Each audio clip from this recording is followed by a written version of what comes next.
cercle de rayon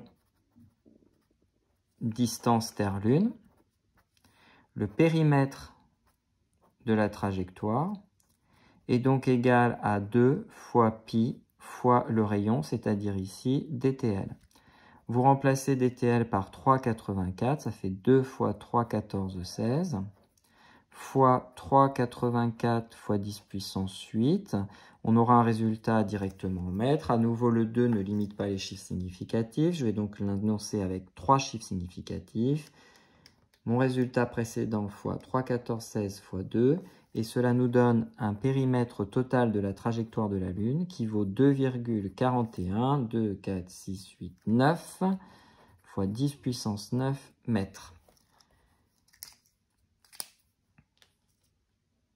Vous pourrez corriger votre fascicule de cours en notant bien qu'ici, le grand 3 n'est pas un grand 3, mais un grand 4. Apprendre ce qui est connu aujourd'hui.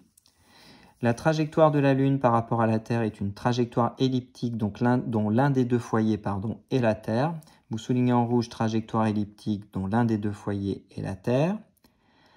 Ainsi, dans sa course autour de la Terre, la distance entre notre satellite et sa planète est en moyenne de 384 399 km.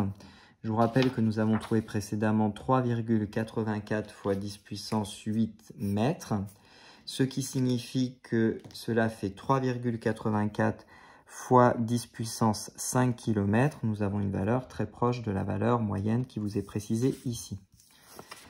Cette ellipse est contenue dans un plan qui forme un angle de 5 degrés et 5 minutes avec le plan de l'écliptique. Cela signifie donc que si vous prenez la situation pour la Terre, c'est-à-dire un plan dans lequel vous allez mettre deux points particuliers, ici le Soleil et ici la Terre. Et bien dans ce cas-là, si vous voulez visualiser dans quel plan va être inscrite la trajectoire de la Lune, il faut prendre un plan qui fasse un angle. J'ai tracé un trait trop hâtivement, celui-ci. Vous prenez donc un plan qui fait un angle de 5 degrés et 5 minutes.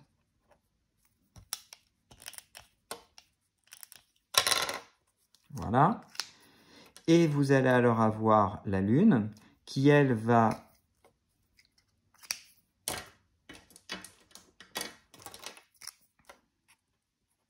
avoir une trajectoire qui sera inscrite dans ce plan, alors que, bien entendu, la Terre a, elle, une trajectoire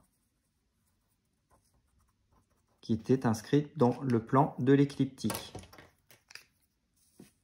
Vous avez donc ce plan qui s'appelle plan de l'écliptique.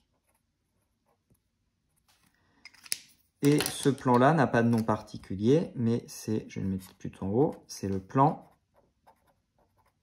de la trajectoire de la Lune. Voilà comment se représentent correctement les choses. Ainsi, la Lune n'est jamais cachée lorsqu'elle se trouve derrière la Terre et elle n'éclipse pas le Soleil à chaque fois qu'elle passe entre notre planète et son étoile. La durée nécessaire pour que la Lune fasse une révolution complète autour de la Terre est appelée période de révolution. Vous soulignez en rouge période de révolution, vous retenez la valeur 29,5 jours, c'est la durée approximative d'un mois. La Lune tourne également autour de son axe d'épaule. La durée nécessaire pour que la Lune fasse un tour complet sur elle-même est appelée période de rotation. Vous avez souligné période de révolution 29,5 jours. Vous soulignez en rouge période de rotation et vous retenez que c'est un tout petit peu inférieur, 27,3 jours. Je vous rappelle qu'on a vu la semaine passée une histoire de synchronicité entre le mouvement de rotation de la Lune sur elle-même et le mouvement de rotation de la Lune autour de la Terre. Nous avions, et j'avais affirmé que cette période devait être exactement la même pour que la Lune nous présente toujours la même face.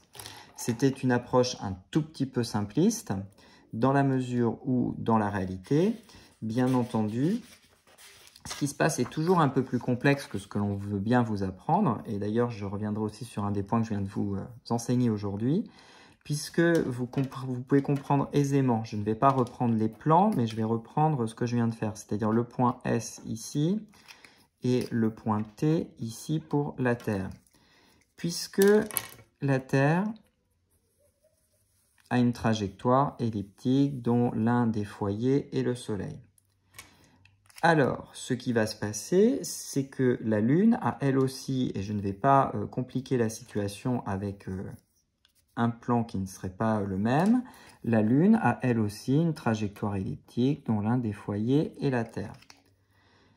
Ce qui va se passer, c'est que la Lune met exactement 29,3 jours pour faire un tour complet.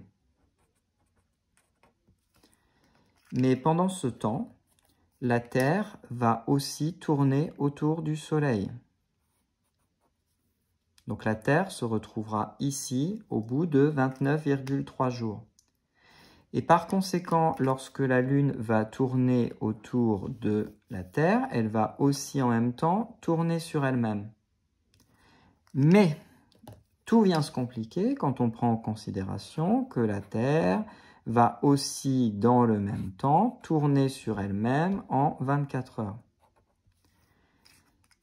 Tout ça donne lieu à de superbes exercices de mécanique post-bac, mais lorsqu'on est avant le bac, on peut juste envisager que le mouvement de rotation combiné de la Terre sur elle-même, plus le mouvement de rotation de la Lune autour de la Terre, combiné au fait que la Terre tourne autour du Soleil, combiné au fait que la Lune tourne sur elle-même, eh bien on voit bien que tout l'engrenage ne fait pas que si la Lune tournait en 29,3 jours, on retomberait exactement devant le même point de la Terre lorsque le tour complet de la Lune serait fait par rapport à la Terre.